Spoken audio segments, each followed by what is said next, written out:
जय श्री कृष्ण। मित्रों, जीवन की राह में एक गहरी बात हमेशा याद रखिए। हमारे कर्मों का फल हमें उसी तरह ढूंढ लेता है जैसे कोई बछड़ा सैकड़ों गायों के बीच अपनी मां को पहचान लेता है। यह प्रकृति का अटल नियम है। हम हर पल हर क्षण कोई ना कोई कर्म कर रहे होते हैं, चाहे वह सोचने का हो, बोलने का हो या कोई कार्य करने का। ऐसा कोई क्षण नहीं होता जब हम कर्म से पूर्ण रूप से मुक्त रह सकें।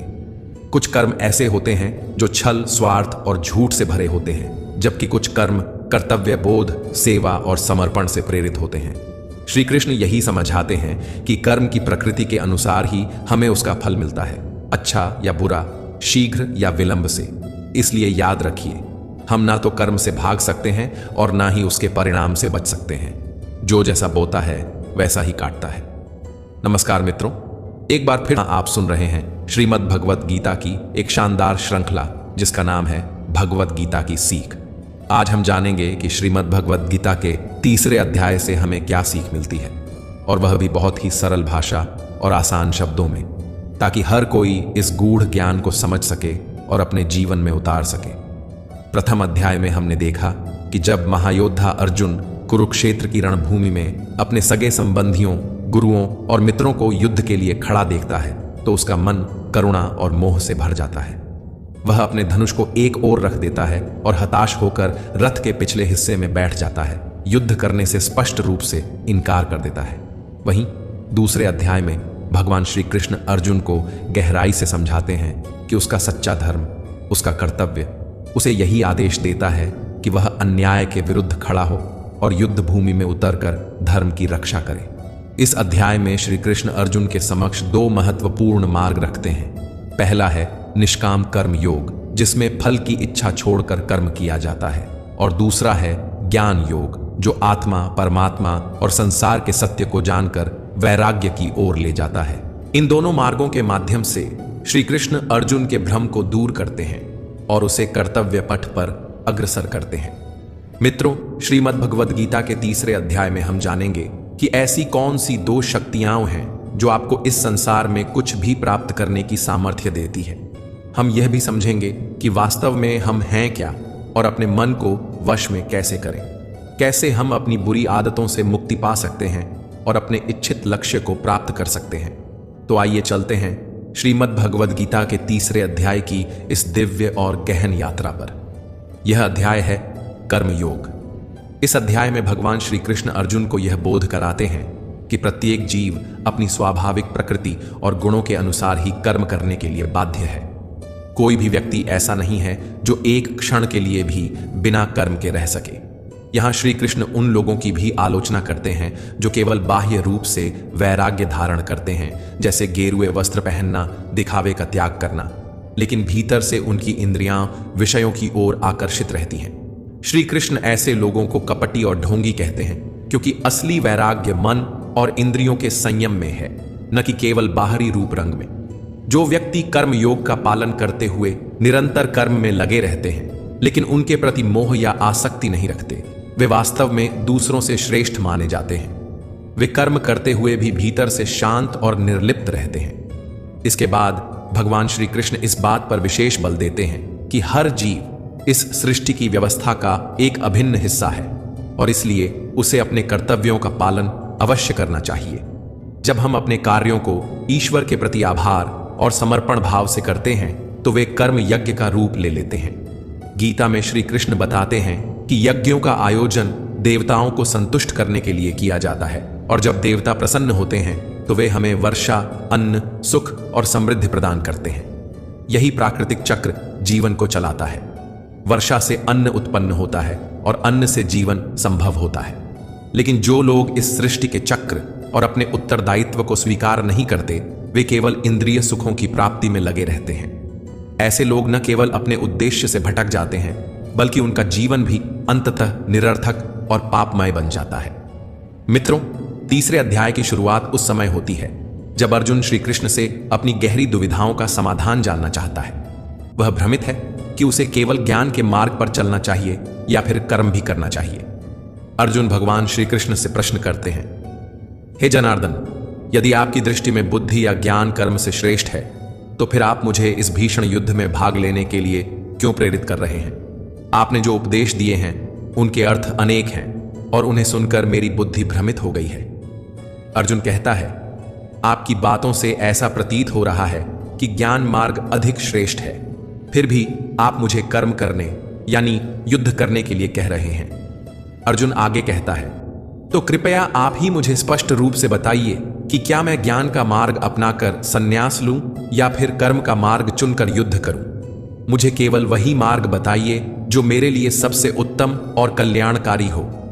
यह सुनकर भगवान श्री कृष्ण मुस्कुराते हुए अर्जुन से कहते हैं, लोकेस्मिन् द्विविधा निष्ठा पुरा प्रोक्ता मया नघ ज्ञान योगेन सांख्याणाम कर्म योगेन योगिनाम।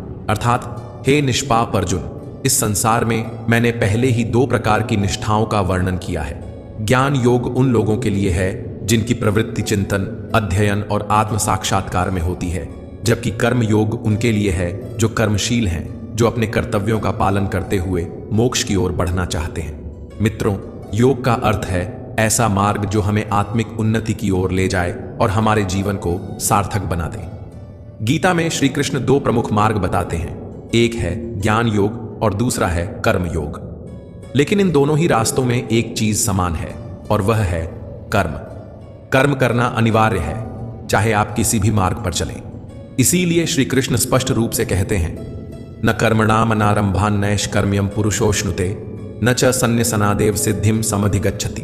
अर्थात ना तो केवल कर्म न करने से कोई व्यक्ति कर्मों से मुक्त हो सकता है और ना ही मात्र बाह्य रूप से संन्यास लेने से कोई परम सिद्ध या ज्ञान की अवस्था प्राप्त कर सकता है। भगवान श्री कृष्ण अर्जुन से कहते हैं, चाहे तुम्हें ज्ञान योग बेहतर लगे या कर्म योग, दोनों ही स्थितियों में तुम्हें कर्म तो करना ही पड़ेगा। केवल सोच लेने से या ज्ञान के पथ पर चलने की कल्पना करने से सिद्ध प्राप्त नहीं होती।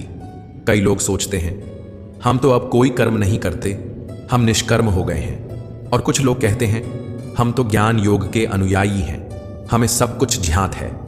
लेकिन श्री कृष्ण इन दोनों भ्रमों को तोड़ते हैं। वे स्पष्ट करते हैं कि चाहे आप ज्ञान योग में हो या निष्काम कर्म योग में, दोनों में कर्म करना अनिवार्य है। भगवान श्री कृष्ण अर्जुन से अत्यंत गहराई और भाव से कहते हैं कि यदि कोई व्यक्ति यह दावा करता है कि वह अहम ब्रह्मास्मि की अवस्था में पहुंच चुका है और अब उसे कोई कर्म करने की आवश्यकता नहीं है, तो वह व्यक्ति केवल दिखावा कर रहा है।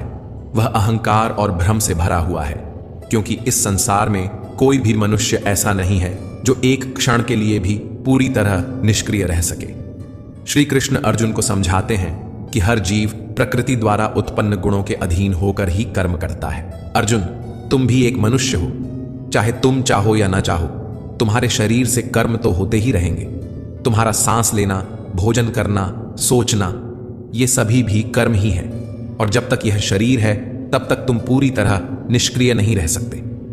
श्री कृष्ण अर्जुन को याद दिलाते हैं कि तुम एक क्षत्रिय हो और तुम्हारा धर्म है कि तुम अन्याय और अधर्म के विरुद्ध खड़े हो।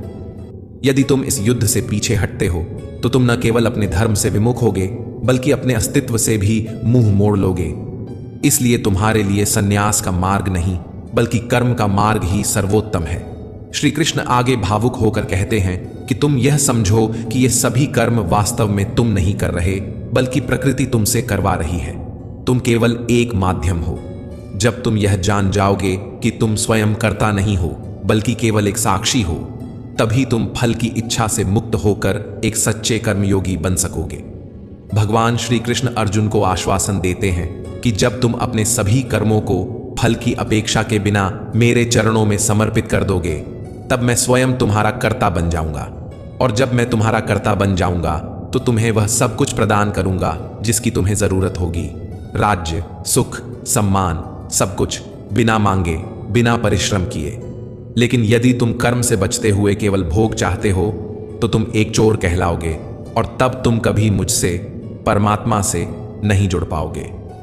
श्री कृष्ण अंत में कहते हैं कि जिस प्रकार महान आत्माएं खाने के लिए नहीं जीती बल्कि जीने के लिए खाती हैं, उसी प्रकार तुम्हें भी परिणाम के लिए नहीं बल्कि धर्म और लोक कल्याण के लिए युद्ध करना चाहिए। यही सच्चा कर्मयोग है और यही जीवन का वास्तविक धर्म। हे अर्जुन, तुम मनुष्यों में सबसे महान हो, श्रेष्ठ हो, तेजस्वी हो और योग्य भी।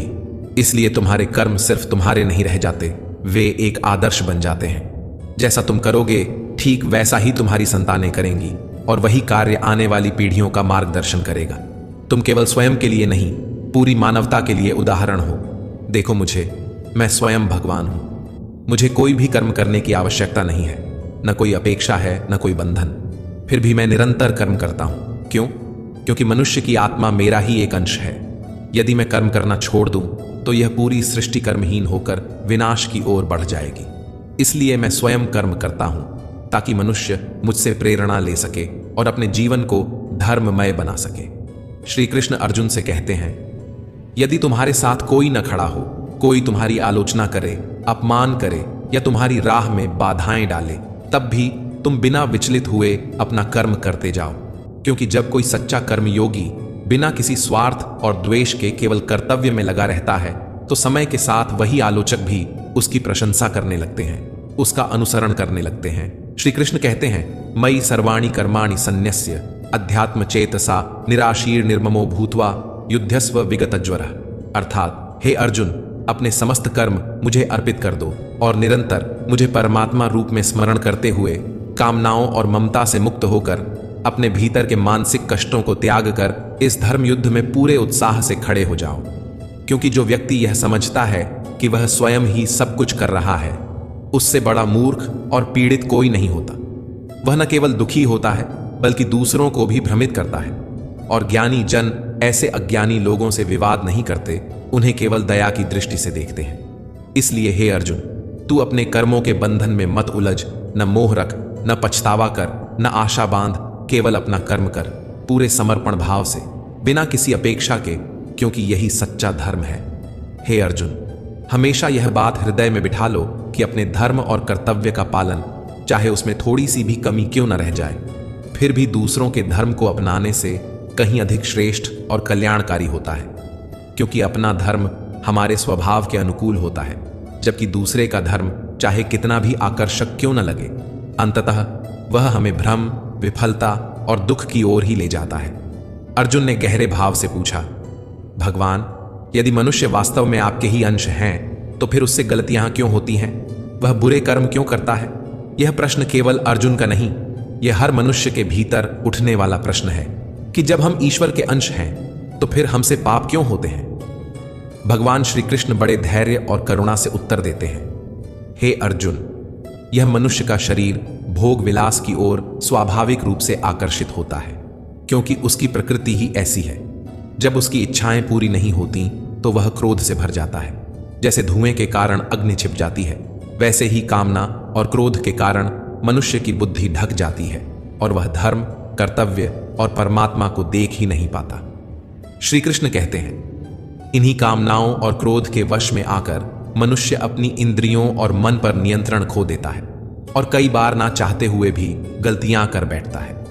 और फिर भगवान अर्जुन को एक महान सत्य से परिचित कराते हैं, हे अर्जुन, तू यह सदा याद रखना कि इस शरीर से अधिक शक्तिशाली है इसकी इंद्रियों से भी ज्यादा बलवान है मन से भी ऊंचा स्थान है बुद्धि का, और इन सब से भी श्रेष्ठ और परम है तू, आत्मा। इसीलिए हे अर्जुन, तू आत्मा के बल से अपनी बुद्धि को वश में कर, बुद्धि से अपने चंचल मन को नियंत्रित कर, मन से इंद्रियों को संयमित कर, और फिर तेरी इंद्रियां तुझे सही दिशा में कर्म करने के लिए प्रेरित करेंगी। मित्रों, आइए आज हम भगवान श्री कृष्ण की कही हुई उन दिव्य बातों को आधुनिक जीवन के दृष्टिकोण से एक भाव के साथ समझने की कोशिश करें। इस संसार में हर परिणाम केवल दो चीजों से आता है, ज्ञान और कर्म, अर्थात आपकी सोच और आपकी मेहनत। लेकिन ये दोनों अलग अलग अस्तित्व रखते हैं। जब हम ज्ञान और कर्म को एक साथ संतुलन में जीना सीख लेते हैं, तभी जीवन में सच्चा परिवर्तन आता है।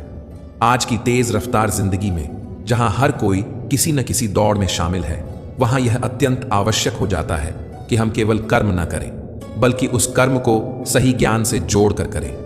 ज्ञान का अर्थ केवल किताबें रटना या परीक्षा पास करना नहीं है। सच्चा ज्ञान यह है कि हम स्वयं को पहचानें, हमारा लक्ष्य क्या है, हमारी क्षमताएं और कमजोरियां क्या हैं, और हम किन उपायों व रणनीतियों से उस लक्ष्य तक पहुंच सकते हैं। जब हम स्वयं की पहचान कर लेते हैं, तभी हमारा ज्ञान योग शुरू होता है, यानी चेतन अवस्था में आत्म जागरूकता के साथ आगे बढ़ना। परंतु इससे भी बड़ा और गहरा सत्य यह है कि हम यह शरीर नहीं हैं, हम आत्मा हैं। एक शुद्ध, शांत और परम चेतना। हमारे विचार, भावनाएं, इच्छाएं और कर्म, इन सब से ऊपर है हमारा आत्मस्वरूप। जब हम आत्मा की चेतना में आकर कर्म करते हैं तो हमारे भीतर से भय, चिंता, अस्थिरता और भ्रम सब समाप्त हो जाते हैं। तब हम एक निडर, शांत और आत्मविश्वासी योद्धा बन जाते हैं। और मैं पूरे विश्वास से कहता हूं कि यदि आपने इस भाव को पकड़ लिया तो कोई भी समस्या, कोई भी कठिनाई आपको नीचे नहीं गिरा सकती। आप हर हाल में ऊपर उठेंगे और अडिग रहेंगे। इसके बाद श्री कृष्ण इस अध्याय में दूसरा मार्ग बताते हैं, कर्म योग, अर्थात आपका कर्म, आपका कर्तव्य। भगवान स्पष्ट कहते हैं कि तुम्हें कभी यह नहीं मानना चाहिए कि तुम स्वयं कोई कार्य कर रहे हो। जब तुम यह मान लेते हो कि कर्ता तुम नहीं हो बल्कि यह शरीर और प्रकृति है, तब दो अद्भुत परिवर्तन होते हैं।